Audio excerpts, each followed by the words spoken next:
Assalamualaikum warahmatullahi wabarakatuh. Waalaikumsalam warahmatullahi wabarakatuh. Bismillahirrahmanirrahim. Alhamdulillahi rabbil alamin. Wassalatu wassalamu ala ashrafil mursalin, imamil muttaqin, sayyidil ghurril muhajjalin, wa ala alihi wa ashabihil mujahidin at-tahirin, amma ba'du. Saudara-saudara kaum muslimin rahimakumullah. Satu hari ketika seorang ulama besar bernama Al-Imam Al-Faqih Abu Lais tengah berjalan-jalan di dekat kota Basrah, berkelumpulah sekelompok orang di dekat beliau. Mereka datang mengajukan satu pertanyaan. Imam, kami ingin bertanya. Di dalam Al-Quran itu Allah Subhanahu wa ta'ala menjelaskan, Ud'uni astajib lakum. Berdoalah kepadaku, aku akan jawab doamu. Mintalah kepadaku, aku kabulkan permintaanmu. Itu dan begitu janji Allah di dalam Al-Quran. Kami, kata orang-orang tadi, sudah lama berdoa kepada Allah. Tapi kenapa sampai sekarang doa kami ini belum dikabulkan? Katanya, ud'uni astajib lakum. Kalau kamu berdoa, aku jawab, aku penuhi, aku kabulkan doamu. Itu janji Allah. Kami sudah lama berdoa pagi, sore, siang, malam. Nyatanya sampai sekarang doa kami belum dikabul-kabulkan. Ini bagaimana? Apa ayat Quran salah? Apa Tuhan lagi lempengan nggak denger?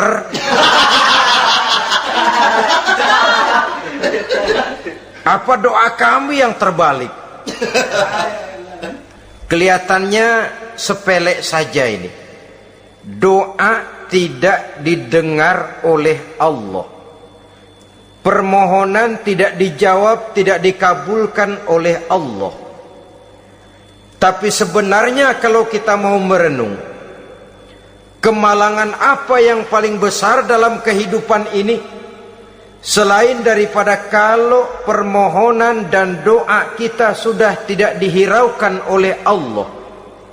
Artinya hidup sudah tidak diopeni oleh Allah. Jangankan Allah, saudara-saudara, kita nggak diopeni sama mertua saja bingung. Ini mertua diem aja, kalau saya salah apa salahnya, kalau ada yang dikepengenin apa kepengenannya, boyak ngomong kenapa diem begitu. Ini tidak diopeni oleh Allah. Kemalangan apa yang lebih malang selain daripada kalau doa sudah tidak didengar oleh Allah? Itu sudah kemalangan yang paling malang, lebih malang dari kota Malang saya kira.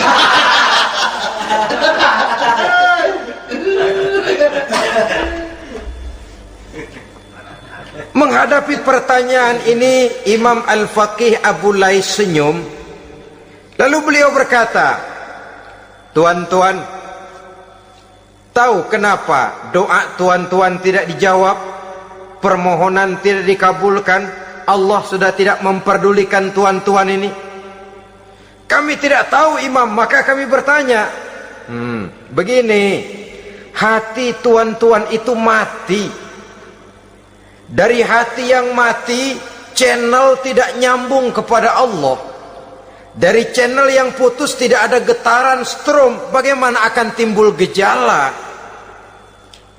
Hatimu mati, jadi pantas kalau doa tidak dikabulkan, permohonan tidak dipenuhi, doa tidak terjawab, hatimu mati. Saudara-saudara kaum muslimin, dari hati yang mati ini, getaran tidak akan sampai ke hadratullah azza wa jalla. Nah, ini juga satu penyakit yang kita sangat khawatirkan, yaitu apabila hati kita sudah mati selagi jasad masih hidup. Artinya, jadilah kita bangkai berjalan di hadapan Allah subhanahu wa ta'ala. Sementara kita sangat disibukkan dengan menggali berbagai macam jenis obat penangkal penyakit zahir, dan kita kurang perhatian untuk mencari obat penangkal penyakit batin yang kalau diserang penyakitnya menghancurkan kehidupan abadi di akhirat nanti. Perkembangan ilmu kedokteran nyata benar diikuti dengan perkembangan jenis-jenis penyakit. Makin maju ilmu kedokteran, makin modern penyakit. Ngerti juga rupanya itu penyakit. Dulu kita tidak kenal yang namanya AIDS, kita tidak tahu yang namanya liver, kita tidak kenal yang namanya stres, paling yang banyak cika, masuk angin dan sebagainya. Tapi baiklah, penyakit-penyakit batin yang menyebabkan hati menjadi mati, dan dari hati yang mati doa tidak naik, tidak didengarkan oleh Allah subhanahu wa ta'ala. Nah, kata orang-orang tadi, yang menyebabkan hati kami mati ini apa, Imam? Beliau menjawab, pertama, araftumullaha wa lam tu'tuhu haqqahu. Yang menyebabkan hatimu jadi mati, pertama, kamu kenal benar kepada Allah, tapi haknya untuk disembah, kewajibanmu untuk menyembah, tidak pernah kamu laksanakan. Bagaimana Allah tidak akan jauh dari kita kalau kita tidak akan mengadakan pendekatan kepadanya? Dan pendekatan kepada Allah hanya bisa kita tempuh melalui jalur kegiatan ritual ibadah. Allah akan terlalu jauh apabila kita hanya membicarakannya lewat filsafat dan renungan yang mendalam. Tapi Allah akan dekat dan terasa hadir dalam hidup apabila kita dekati ia dengan pelaksanaan ibadah kepadanya. Kamu kenal Allah, tapi hakmu untuk menyembah, kewajibanmu untuk menyembah, haknya untuk disembah, tidak pernah kamu laksanakan. Kalau soal Allah kita kenal bukan main. Bahkan tidak hanya kita mengajarkan kenal juga kepada anak-anak kita. Kalau ditanya siapa pencipta matahari, bulan dan bintang, Allah. Siapa pencipta lautan, gunung, hutan belantara dan sungai-sungai, Allah. Siapa pencipta bumi, matahari dan sebagainya, Allah. Sembahyang apa enggak? Bagaimana nanti?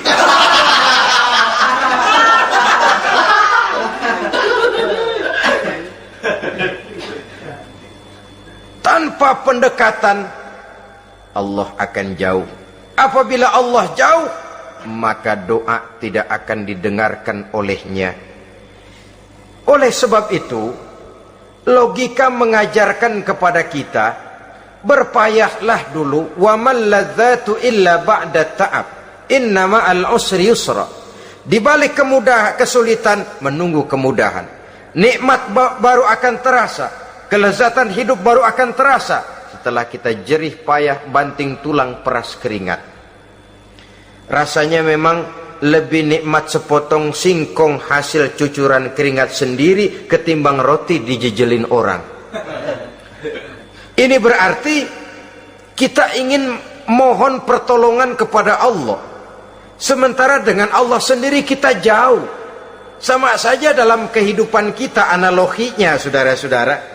Orang tidak kenal kepada saudara, tahu-tahu jauh dari saudara, tahu-tahu datang mau minjem duit. Apa kesan saudara? Enak aja, kenal enggak, dekat enggak, datang-datang mau minjem duit. Emang duit percetakan bapak lu?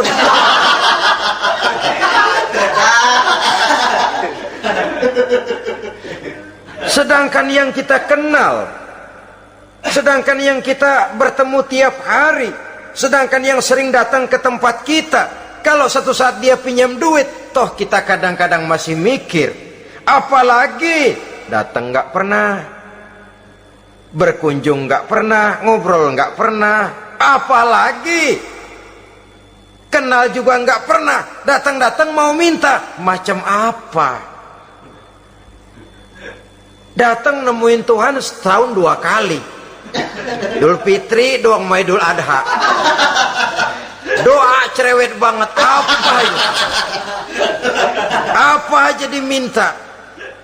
Saudara hadirin, bagaimana doa akan kabul, permohonan akan dijawab? Jikalau kita jauh dari Allah, kita kenal Allah, haknya untuk disembah, kewajibannya untuk menyembah, tidak pernah kita laksanakan. Itu yang menyebabkan hati kita lalu menjadi mati. Padahal mengenal Allah, setelah mengenalnya, mengadakan pendekatan kepadanya melalui ritual ibadah yang dicontohkan oleh Rasulullah Sallallahu Alaihi Wasallam. Ini hal pertama yang menyebabkan hati jadi mati. Kamu terlalu kenal Allah tapi tidak pernah menyembah kepadanya. Sama aja orang kerja kagak, habis bulan mau minta gaji. Karena kita jitak kepalanya. Macam apa? Kerja enggak, tahu-tahu datang mau minta gaji. Kerja dulu yang baik, habis bulan baru enggak diminta pun memang sudah ada jatahnya. Ibadah dulu kita kepada Allah. Soal Allah memberikan karunia kepada kita, itu hak Allah. Apabila kita dekat dengannya, ibadah yang kita laksanakan benar, karunia itu akan datang kepada kita. Saudara-saudara, yang kedua yang menyebabkan hati jadi mati, qara'tumul Qur'an walam ta'malu bih. Kamu baca Al-Qur'an tapi ajarannya tidak pernah kamu amalkan. Kamu baca Quran tapi isinya kamu injak-injak. Sehingga ada peringatan dari Rasul Sallallahu Alaihi Wasallam.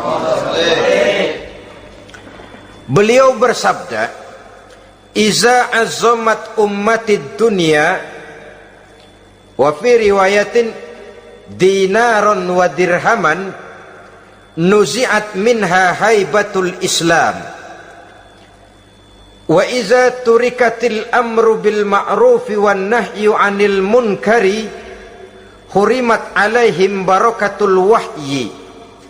Wa iza tasabat ummati saqatat min 'ainillah." 3 peringatan keras tapi yang merupakan gejala penyakit kita umat Islam diperingatkan oleh Nabi kita.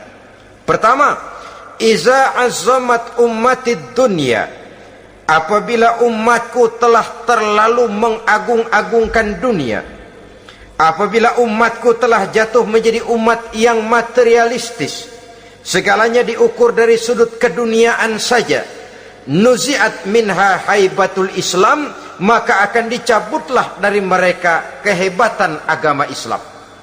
Hilang kehebatan Islam apabila kita jatuh menjadi umat pengagung dunia, penyembah materi. Nilai kita, keberadaan kita tidak dihargai orang lain. Orang memandang kita remeh saja. Orang Islam gak ada apa-apanya, bayar aja, bisa dibeli, bisa diatur, bisa dikerjain, garap saja. Nuzi'at minha haibatul Islam, hilang dari mereka kehebatan Islam ini. Kenapa? Mereka telah mengagungkan dunia dan menjadikannya sebagai tujuan. Padahal dunia cuma alat, materi cuma alat, harta cuma alat.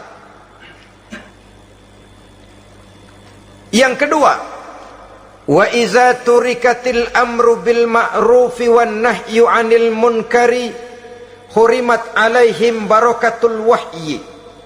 Apabila telah ditinggalkan amar ma'ruf dan nahi munkar, maka hilanglah keberkahan wahyu. Ini yang ada hubungannya dengan masalah kita. Kita baca Quran, kita tidak amalkan isinya. Bagaimana hati tidak jadi mati? Amar ma'ruf dan nahi munkar ditinggalkan orang, hilang keberkahan wahyu. Pada saat itu boleh jadi Quran ada, tapi cuma tinggal tulisan saja. Islam ada, cuma tinggal sekedar nama saja. Diseminarkan, disimposiumkan, dimuktamarkan, tapi tidak dijabarkan dalam kehidupan sehari-hari. Apabila amar ma'ruf dan nahi munkar telah ditinggalkan orang, hilang keberkahan Quran itu. Akibatnya apa? Apabila amar ma'ruf tidak lagi digalakkan orang, nahi munkar tidak dilaksanakan orang, lalu orang menilai sesuatu menurut seleranya sendiri. Mana yang ma'ruf, mana yang munkar, tidak ada lagi patokan utama. Kalau baik kata otaknya, dia kerjakan. Tidak baik menurut otaknya, dia tinggalkan. Agamanya adalah otak, berhalanya adalah akal. Akhirnya umat kehilangan pedoman. Tidak lagi jelas mana batas yang ma'ruf, mana batas yang munkar. Dalam kondisi sedemikian, akhirnya akan terjadi penjungkiran nilai. Paling celaka nantinya, yang ma'ruf malah dianggap munkar, yang munkar malah menjadi ma'ruf. Peringatan ketiga dari Nabi, wa iza tasabat ummati saqatat min ainillah. Apabila umatku sudah saling berbantahan, apabila umatku sudah saling caci memaki, saqatat min ainillah, jatuhlah mereka dalam pandangan Allah Subhanahu wa ta'ala. Hilang wibawa umat yang sudah saling mencaci maki, saling menjatuhkan, saling gasak, gesek, gosok. Justru agama menganjurkan kita ini saling asah, asih, asuh. Kadang yang kita praktekkan, kita ini saling gasak. Yang kedua, saling gesek. Yang ketiga, saling gosok. Gasak, gesek, gosok. Kacau kita ini. Saling gasak, menjegal kawan seiring, menggunting dalam lipatan. Saling gosok, fitnah sana, fitnah sini. Saling gesek, sikut kiri, sikut kanan. Tidak peduli orang lain luka dan sebagainya. Yang penting dia bisa nangkring. Jatuh kita dalam pandangan Allah apabila umat sudah saling mencaci maki.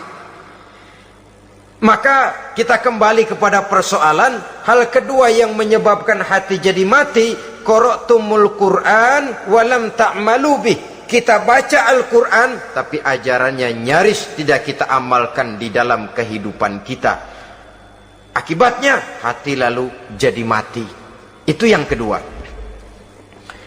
Yang ketiga yang menyebabkan hati jadi mati dan doa tidak terjawab, idda'aitum annakum min ummati Muhammadin sallallahu alaihi wasallam wa lam ta'malu bi sunnatihi. Kamu mengaku, kamu memproklamirkan diri sebagai umatnya Nabi Muhammad, tapi sunnahnya tidak pernah kamu amalkan. Malahan perkembangan paling akhir bukan saja tidak mau mengamalkan sunnah, malah mengingkari sunnah. Inna lillahi wa inna ilaihi raji'un. Oh, Nabi Muhammad itu manusia biasa seperti kita. Sebagai manusia dia bisa salah. Dan ternyata hadis banyak yang palsu. Yang otentik cuma Quran. Selebihnya adalah sejarah. Tidak ada itu sunnah. Langsung saja kepada Quran. Oh, hadis itu bukan sumber hukum. Oh, tidak perlu mengamalkan sunnah. Saudara-saudara kaum muslimin, mengaku kita umat Nabi, tapi sunnahnya kita campakkan, tidak kita amalkan. Setelah tidak kita amalkan, kita campakkan. Setelah kita campakkan, kita ingkari pula. Inna lillahi wa inna ilaihi raji'un. Bagaimana hati tidak jadi mati? Kalau siang malam kita memproklamirkan diri sebagai umat Nabi Muhammad, sementara sunnahnya kita campakkan, kita abaikan, dan kita ingkari dia, sunnah itu. Padahal, jikalau sekarang kita mengenal Islam, jikalau kita sekarang ngerti halal haram, tahu hak batil, bisa memilah dan memilih antara yang ma'ruf dengan yang munkar, itu utamanya adalah karena jasa Nabi Muhammad sallallahu alaihi wasallam yang dari generasi ke generasi dilanjutkan oleh para sahabat, oleh tabi'in, oleh tabi'it tabi'in, terus oleh para ulama-ulama sampai kepada kita sekarang ini. Walaupun beliau hanya berfungsi sebagai penyampai, tapi kepribadiannya dijadikan model oleh Allah Subhanahu wa taala di dalam kita melaksanakan kehidupan beragama. Bahwa beliau manusia seperti kita, memang dalam arti unsur biologisnya ya manusia, punya darah, punya daging, punya hati, punya perasaan, bisa sedih, bisa gembira, tetapi beliau itu termasuk basyarun la kal basyar, manusia yang tidak seperti manusia pada umumnya, punya spesifik. Dan itu wajar sebagai seorang Rasul pilihan Allah, apalagi merupakan Rasul pilihan dari sekian puluh pilihan. Bahwa jamrud itu batu memang, tapi nilainya kan berbeda dengan batu kolar. Satu truk batu kolar dengan barangkali segenggam batu jamrud, nilainya tentu jauh lebih mahal batu jamrud. Kalau soal batunya, sama batunya, tapi nilainya berbeda karena esensinya berbeda. Kita manusia, Nabi Muhammad juga manusia, sama manusianya memang, tapi kualitasnya, nilainya tentu jauh panggang daripada api. Itu sebabnya Allah menjadikan beliau sebagai model. Laqad kana lakum fi rasulillahi uswatun hasanah. Di dalam diri Rasul itu terdapat contoh teladan yang sangat baik bagi kita. Oleh karenanya, pada pertemuan kali ini, apabila kita konsekuen mengaku umat Nabi Muhammad, marilah konsekuen juga menegakkan sunnahnya. 3. Yang keempat, yang menyebabkan hati jadi mati dan doa tidak terjawab, akaltum ni'mata rabbikum walam tashkurulah. Tiap hari kamu makan nikmat Tuhanmu, tapi kamu tidak pernah mau bersyukur kepadanya, kepada Allah Subhanahu wa ta'ala. Nikmat Tuhan kita doyan banget, tidak pernah sehari dan sesaat pun terlepas diri dan hidup ini dari nikmat-nikmat yang diberikan Allah. Sejak kita bangun tidur sampai tidur kembali, bahkan tidur itu sendiri, di pasar, di sawah, di kantor, dimanapun kita berada, nggak pernah nikmat Allah berhenti. Hidup kita dalam alam diberikan segala fasilitas untuk menunjang kehidupan. Nggak pernah Allah pasang pajak matahari, nggak pernah Allah pasang pajak gas udara. Nikmat-nikmat yang banyak itu tiap hari kita kecap, tiap hari kita nikmati, tapi kita tidak pandai bersyukur.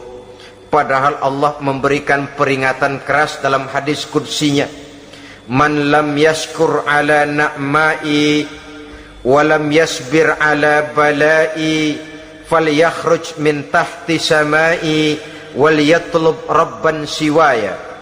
Siapa yang tidak mau bersyukur terhadap nikmat yang aku berikan kepadanya, dan tidak mau bersabar terhadap ujian yang aku berikan kepadanya, silahkan keluar saja dari kolong langit ini dan cari Tuhan selain aku. Diusir oleh Allah. Kalau orang tidak mau bersyukur terhadap nikmat yang aku berikan, dan tidak mau bersabar terhadap ujian yang aku timpakan, keluar dari kolong langitku, keluar, cari Tuhan selain aku. Diusir. Lah yang ngusir Allah. Anak sekarang bilang mau ke Menong.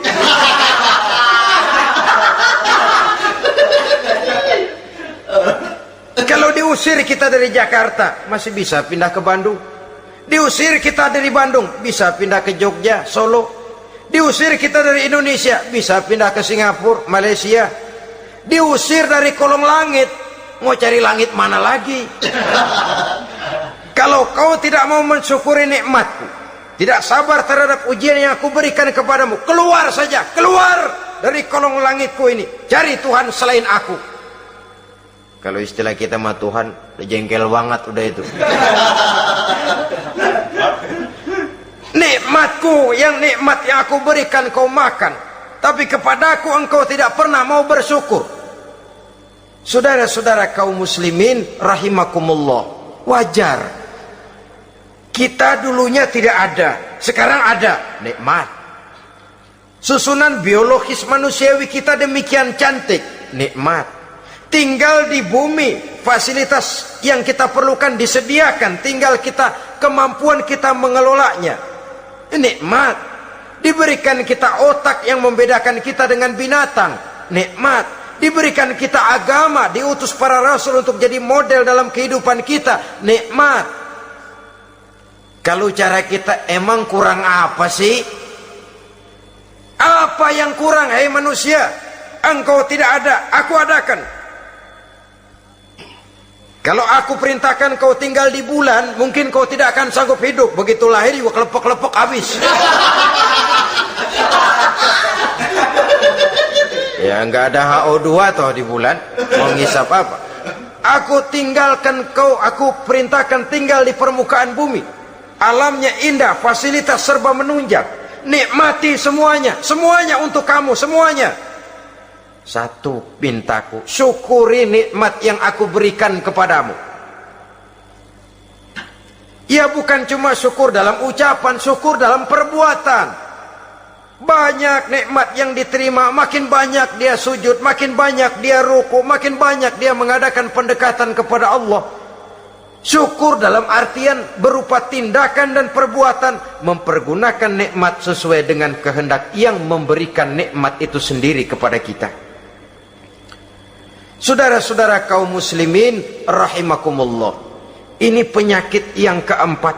Kamu makan nikmat Tuhanmu, tapi kamu tidak pernah pandai bersyukur kepadanya, mensyukuri nikmat yang diberikan tadi. Bagaimana hati tidak jadi mati?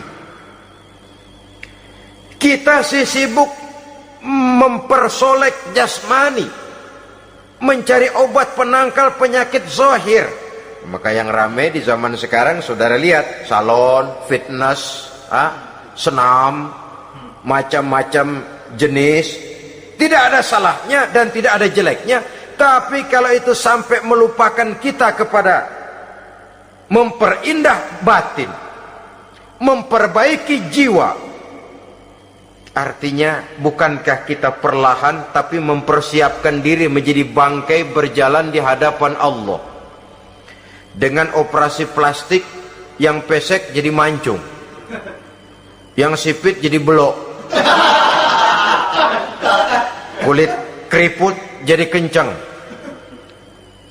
pipi terlalu cekung bisa diatur. Saudara-saudara, tapi kalau hati yang rusak, jiwa yang rusak, kemana lagi kita akan berobat kalau bukan kepada agama? Maka hati itu jadi mati apabila kita selalu memakan nikmat Allah dan tidak pandai mensyukuri nikmat itu. Dari hati yang mati tidak akan ada getarannya. Oleh sebab itu doa tidak terjawab. Selanjutnya yang menyebabkan doa tak terjawab dari sebab matinya hati, qultum annal mauta haqqun wa lam tasta'iddu lahu. Kamu berkata, kamu yakin bahwa mati adalah sesuatu yang benar, tapi kamu tidak pernah punya persiapan untuk mati. Padahal menurut logika, orang yang akan bepergian jauh tentu dia harus mempunyai bekal yang cukup. Semakin jauh jarak perjalanan yang akan ditempuhnya, semakin banyak perbekalan yang harus dibawanya. Dahulu, seketika beberapa jamaah dari Yaman akan melaksanakan ibadah haji dengan nekat, mereka berprinsip, pokoknya kan berangkat haji jadi tamunya Allah, nanti Allah yang akan ngelayanin. Mereka nekat, modal badan doang berangkat. Diadukan kepada baginda Rasul, lalu turun peringatan dari Allah, wa tazawwadu fa inna khairaz zadi taqwa. Jangan begitu, bawa bekal, sesungguhnya bekal yang paling baik adalah takwa. bahwa berangkat dengan bekal takwa itu bekal yang paling utama, tapi bekal-bekal yang lain pun jangan diabaikan. Kalau kita akan berangkat untuk tujuan yang baik, bekal yang paling utama memang takwa, tapi tidak berarti harus mengabaikan bekal-bekal yang lain. Begitulah, semakin jauh perjalanan yang akan kita tempuh, semakin banyak bekal yang harus kita hadapi. Kalau saudara mau pergi ke Surabaya, tidak membawa bekal kemudian berani berangkat, rasanya sih saya pikir itu bukan berani, nekat namanya. Sama saja orang belum pernah sembahyang mati, nekat tuh orang, berani amat. Belum berbuat kebaikan barang sedikit pun sudah mati, nekat namanya itu. Sama saja tadi, nggak bawa bekal apa-apa berangkat ke Surabaya. Sampai Surabaya belum tentu, sengsara udah jelas. Belum punya bekal yang baik sudah mati. Sampai ke surga belum tentu, tapi kebelangsak dan sengsara rasa-rasanya pasti itu. Oleh karena itu, kalau kita yakin mati sesuatu yang benar, sesuatu yang pasti datang menimpa, maka hendaklah kita mempersiapkan bekal. Kemudian idda'aitumun najata minan nar wa ramaitum fiha anfusakum. Kamu memproklamirkan diri ingin selamat dari neraka, tapi kamu lemparkan dirimu ke dalam neraka. Bagaimanapun bajingannya bajingan, kalau ditanya ente mau masuk neraka enggak, jawabannya pasti enggak. Itu pasti. Perbuatannya sendiri yang melemparkan dirinya ke dalam neraka, membiarkan dirinya berlarut-larut, bertimbun-timbun dalam dosa dan kesalahan, dan tidak akan ada niatan untuk memperbaiki diri. Hanyut di meja judi, habis ditelan minuman keras, fitnah sana fitnah sini, hasud sana hasud sini. Padahal mulutnya ingin selamat dari neraka, perbuatannya malah melemparkan dirinya ke dalam api neraka. Tidak ada orang yang lebih sayang kepada diri kita selain kita sendiri. Dan menyayangi diri itu tidak cuma dengan memandikannya sehari 3 kali, memakaikannya parfum dengan segala macam merek, memakai sabun yang wangi-wangi, minyak yang harum-harum. Lebih daripada itu, jaga dan sayangi diri. Jangan jatuhkan dia ke dalam perbuatan-perbuatan yang bisa menjerumuskan diri itu ke dalam neraka. Kemudian disambung oleh Imam Al-Faqih Abu Lais yang menyebabkan doa tidak terjawab karena hati mati. Idda'aitum dukhulal jannah walam ta'malu laha.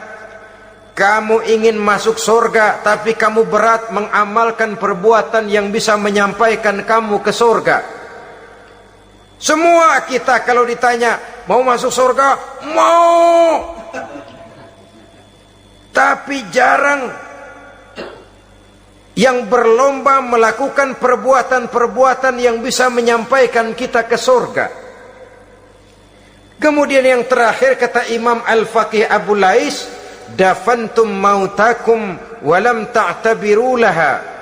Kamu menguburkan orang yang mati di antara kamu, tapi kamu tidak bisa mengambil iktibar, tidak bisa mengambil pelajaran dari mayit yang jenazah yang kau kuburkan itu. Mestinya kan nguburin orang tuh membuat sadar. Iya, kalau sekarang saya baringkan di liang lahat, menghadap ke arah kiblat, bantalnya tanah, setelah itu ditutup dengan papan, lalu ditimbun dengan tanah. Iya, sekarang giliran dia. Giliran saya, entah besok, lusa, bulan depan, tahun depan, tapi pasti mengubur mayat, mengubur jenazah, tapi tidak bisa mengambil iktibar dari yang dilaksanakannya itu. Ini merupakan penyakit-penyakit batin yang merupakan handicap, yang menimbulkan jarak antara kita dengan Allah Subhanahu wa ta'ala. Pantas kalau itu semua ada pada diri kita, hati jadi mati. Dari hati yang mati, doa tidak akan tembus. kita tidak lagi akan diperdulikan oleh Allah Subhanahu wa taala. Dan itu sekali lagi kemalangan yang terbesar dalam kehidupan kita. Bagaimana jalan keluarnya?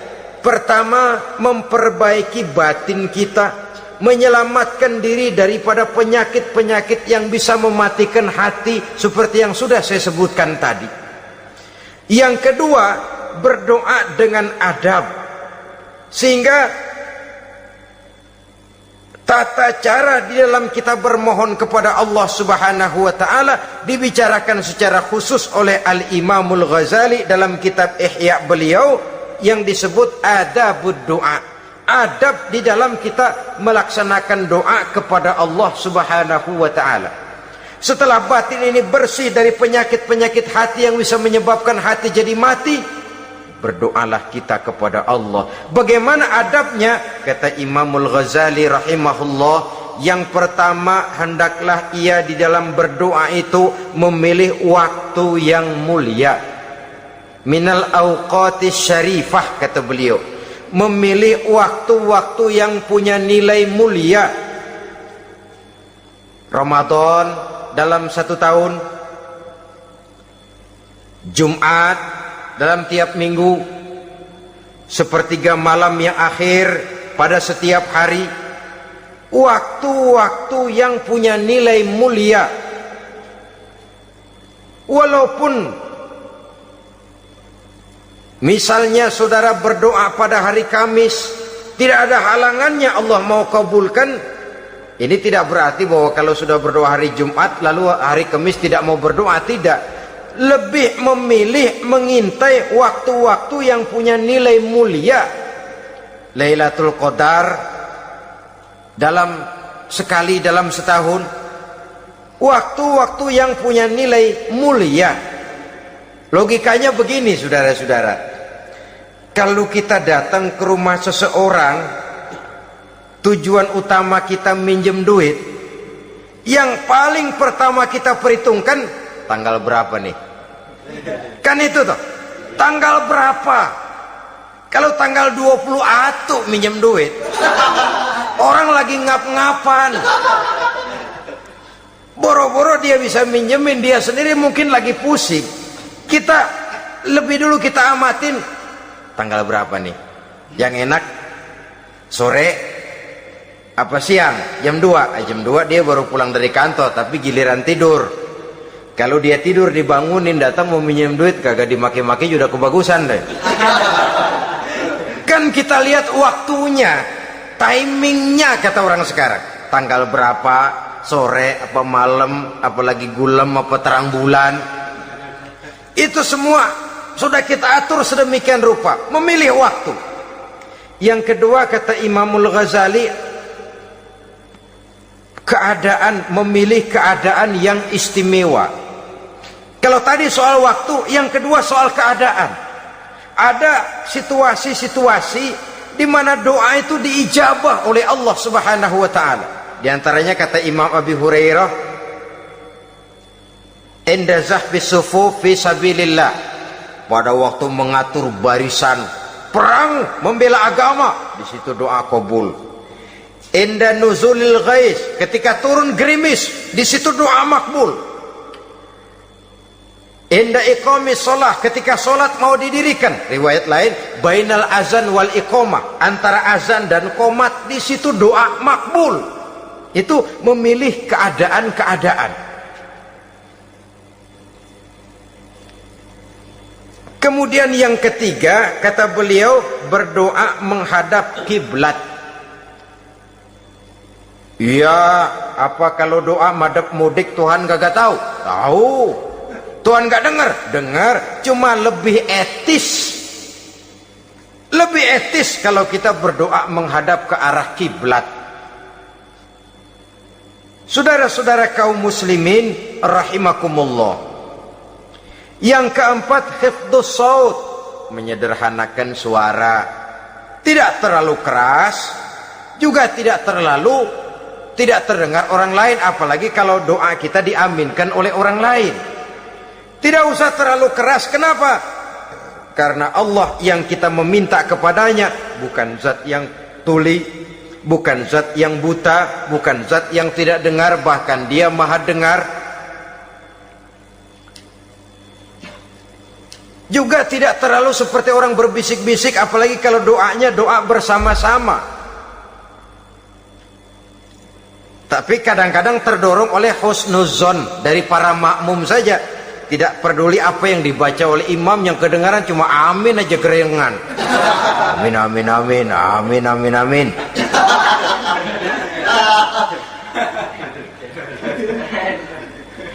Juga tidak terlalu keras, seperti orang berdoa, seperti orang pidato. Saudara-saudara kaum muslimin rahimakumullah. Yang kelima, alla yatakallafa saja fid doa. Dalam berdoa, kalau istilah kita, jangan nyelongcong. Sajak sujak ini menunjukkan sikap berani kepada Allah. Misalnya ada orang berdoa, ya Allah ampunilah saya kalau engkau mau.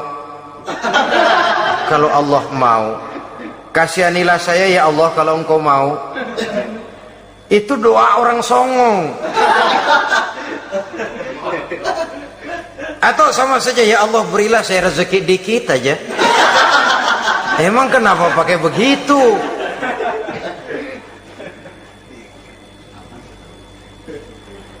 Allah yatakallafa saja fi doa. Yang keenam kata Imamul Ghazali, at-tadarru' wal khusyu'. Dengan tadarru' dan khusyuk, dengan sikap tawadu, benar-benar ya seperti kita lah kalau datang memang menghajatkan pertolongan dari seseorang, segala action kita atur supaya hajat kita itu kabul, kan begitu.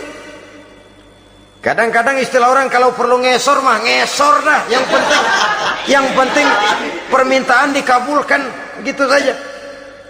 Kita lihat sekarang ini, ramai orang bicara soal film-film Parno. Kelihatannya pendatang-pendatang baru, pokoknya asal bisa main dah, bugil ya bugil dah. Yang penting nyohor, bisa tampil. Walaupun dalihnya semua sama, mula-mula cuma iseng. Adegan panas bagaimana? Kalau tuntutan skenario apa boleh buat? Apa boleh buat? Emang nggak bisa milih. Setelah film beredar baru saya juga jijik ngelihat, ilah tadi kemana waktu bikin. Udah jadi baru jijik, bikinnya merem memang itu.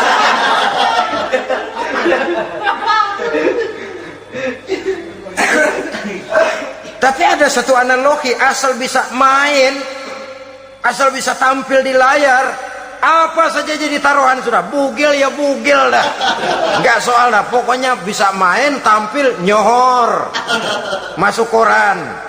Udah seperti kata-kata orang Arab, bul ala zamzam fatu'raf. Kalau pengen terkenal kencingin sumur Zamzam.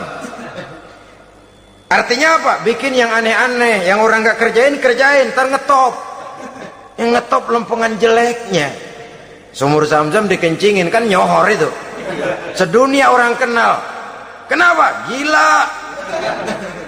Saudara-saudara kaum muslimin rahimakumullah, sangat kita sayangkan kalau lalu orang berlomba-lomba dengan cuma modal paha mulus, wajah cantik, dimauin apa saja mau, lalu bisa tampil. Akibatnya yang jadi korban adalah anak-anak kita, disuguhi tontonan-tontonan yang meracuni jiwa mereka. Walaupun akibatnya barangkali ya lain, seperti band orkes dengan film memang akibatnya tidak langsung ya. Kalau band orkes akibatnya langsung, dia bisa berantem di tempat lokasi. Film orang nonton tahu dia di tempat itu, bukan di tempat itu dia praktek, pulang jadi pikiran dia, tadi serem ya, ntar kalau udah kesempatan kita praktek. Ntar ngancemnya itu yang gak enak. Tapi yang saya analogkan dengan persoalan kita, tingkah pola artis apapun dilakukan asal bisa main. Nah itu tuh, asal dapat kesempatan acting. Dalihnya ya tuntutan skenario lah, iseng lah, macam-macam lah, tapi yang jelas satu target, saya harus dapat kesempatan main. Untuk sampai ke situ, cara apa saja harus saya tempuh. Tidak peduli harus menginjak-injak norma dan budaya bangsa yang luhur, tidak peduli harus bertentangan dengan kaidah agama, tidak peduli hasilnya meracuni umat masyarakat, terutama generasi muda. Yang penting kan ngetop. Saudara-saudara, baiklah ya, itu soal lain. Tapi soal kita ialah at-tadarru wal khusyu', bermohon kepada Allah dengan tadarru, khusyuk dan tawadhu. Seperti kalau kita mau bermohon kepada seseorang, kita merendahkan diri. Pak, saya memang orang gak mampu, Pak. Utang saya udah selebar kampung, Pak. Anak udah 16 seperempat. Apa saja kita meratap, menghibah, mengeluh, merintih, ujungnya kan yang penting gue minjem duit dapat dah gitu. Apa kayak diomongin, pokoknya pulang bawa duit, itu saja. Itu strategi manusiawi. Kalau ini kita adakan konteks, oh iya, kepada Allah lebih lagi kita tadarru, khusyuk, tawadhu. Doa dengan tawadhu, sebab kita akan bermohon kepada yang serba maha. Menghadap ke arah kiblat, duduk bertafakur dengan khusyuk, tawadhu. Jangan doa sembari tolak pinggang.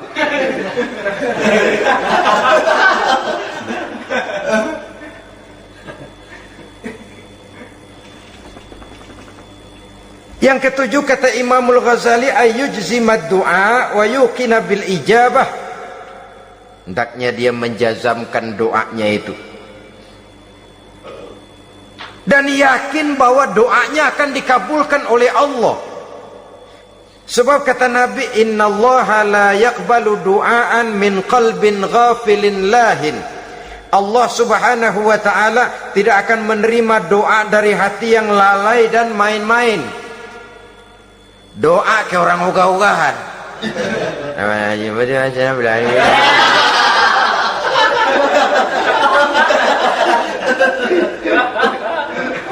Kali malaikat nyongok dong, lu minta apa lu?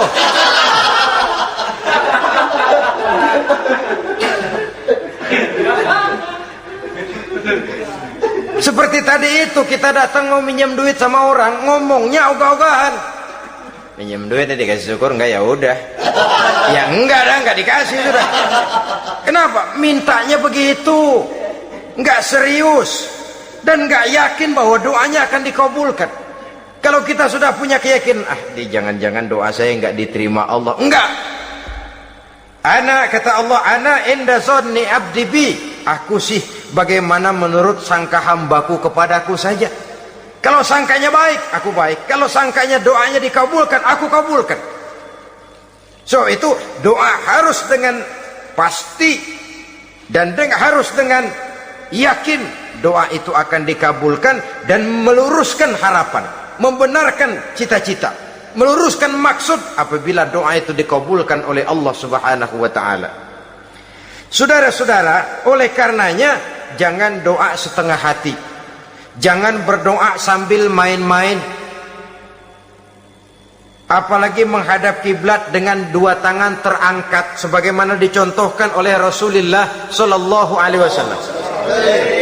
Bahwa berdoa tanpa mengangkat kedua tangan pun Allah tahu, Allah dengar, tapi kelihatannya kurang serius.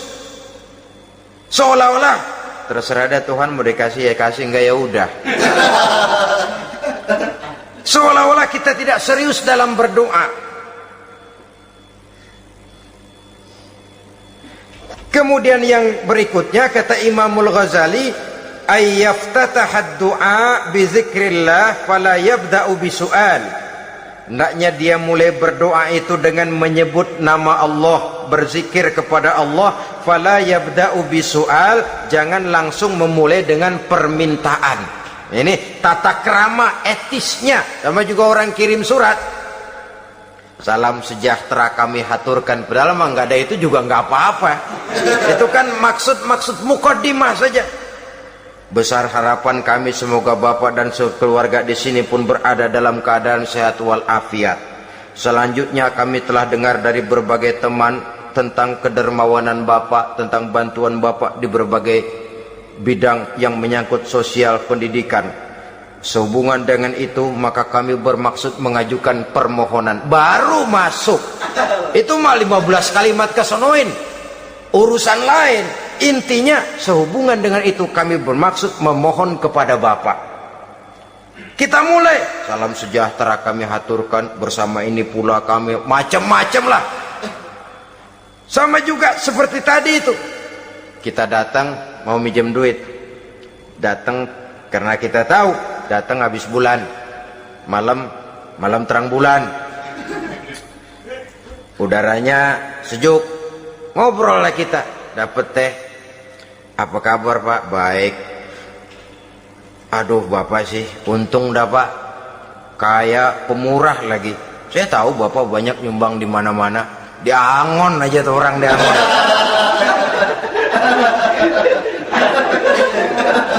Kira-kira udah mau telap aja baru dikedat.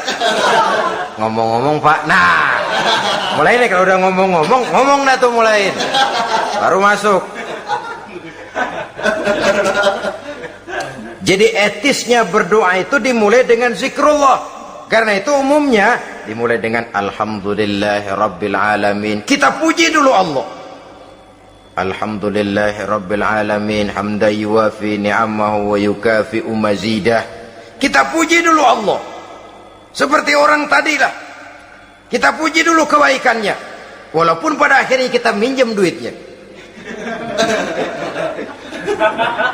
Ya, sebenarnya Allah nggak perlu dipuji toh. Dipuji atau tidak Allah tetap termulia. Ini etis manusia. Allah tidak berharap untuk dipuji oleh manusia. Allah tidak untung seluruh alam memujinya. Manusia mau memuji atau tidak itu urusan manusia sendiri. Allah tidak minta untuk dipuji. Allah juga tidak gila kepada pujian. Kalau kita memulai doa dengan pujian, etis kita kepada Allah Subhanahu wa taala di dalam kita bermohon kepadanya. Saudara-saudara kaum muslimin rahimakumullah. Kemudian menyesuaikan doa dengan kondisi. Ini termasuk syarat batin ya, taubat, waraddul mazalim kata Imam Ghazali, menolak segala macam kezoliman. Artinya kalau berdoa tuh tahu diri. Kalau gaji kita sebulan 700 atau 800 900 ribu, berdoa minta rezeki 1 juta, itu tahu diri namanya. Kan cuman kurang 100 ribu. Ya, kalau kerja kagak minta gajian 1 juta. Pengen doa dikabulkan, rasanya secara etis nggak tahu diri orang berdoa seperti itu. Orang datang mau minta duit, mau pinjam duit kepada kita, kan kita lihat kira-kira mampu ngembaliin nggak nih orang. Kita lihat, kita evaluasi kemungkinannya. Lalu si yang minjem tentu tahu diri. Kalau memang kekuatannya ngembaliin, tidak seperti kekuatannya mulangin, hendaknya dia timbang rasa. Begitu juga kepada kita etisnya kepada Allah Subhanahu wa ta'ala. Tahu diri, menyesuaikan doa dengan keadaan. Kalau tidak ada gap terlalu jauh panggang daripada api, nanti nasibnya bagai si pungguk merindukan bulan. Apabila adab-adab di dalam berdoa ini kita perhatikan, sejak dia dari adab yang zahir sampai kepada adab yang batin, kemudian penyakit-penyakit yang membuat hati itu jadi mati, maka insya Allah doa kita dijabah oleh Allah Subhanahu wa ta'ala. Dalam Al-Baqarah ayat 186 Allah Subhanahu wa ta'ala menjelaskan, wa iza sa'alaka ibadi anni fa inni qarib ujibu da'watad da'i iza da'ani falyastajibuli wal yu'minu bi la'allahum yarshudun. Apabila hambaku bertanya kepadamu Muhammad tentang aku, kata Allah, fa inni qarib, katakan kepadanya aku dekat sekali dengan mereka. Ujibu da'watad da'i iza da'ani, aku akan jawab aku kabulkan permohonan orang-orang yang berdoa kepadaku. Falyastajibuli wal yu'minu bi, maka hendaknya mereka juga menjawab panggilanku atas dasar iman kepadaku. La'allahum yarsudun, semoga dengan ini mereka kelak mendapat petunjuk. Saudara-saudara, Al-Baqarah 186 ini dengan nyata menjelaskan kepada kita, Allah akan menjawab doa, mengabulkan permohonan apabila kita falyastajibuli wal yu'minu bi, juga menjawab panggilan Allah atas dasar beriman kepadanya. Logikanya tadi itu, araftumullaha wa lam tu'tuhu haqqahu. Kita tidak pernah mau menjawab panggilan Allah sementara kita berharap doa kita dijawab oleh Allah. Apa enggak pincang? Apa enggak berat sebelah? Panggilan Allah kita berat memenuhinya, sementara kita sangat berharap agar permohonan kita, seruan kita dikabulkan oleh Allah. Menjawab panggilan Allah atas dasar beriman kepadanya. Kenapa? Ada orang menjawab panggilan bukan berdasarkan iman, tapi karena target lain. Datang sembahyang Jumat paling dulu, target utamanya pulang juga paling dulu nyabet sendal, nyabet sepatu. Menjawabnya ya, tapi tidak karena iman. Jadi apabila kita rajin menjawab panggilan Allah atas dasar beriman kepadanya, maka seruan, permohonan, doa niscaya dikabulkan olehnya. Ini saja, mudah-mudahan ada manfaatnya. Terima kasih atas segala perhatian, mohon maaf atas segala kekurangan. Usikum wa nafsi bitaqwallah. Wassalamualaikum warahmatullahi wabarakatuh. Waalaikumsalam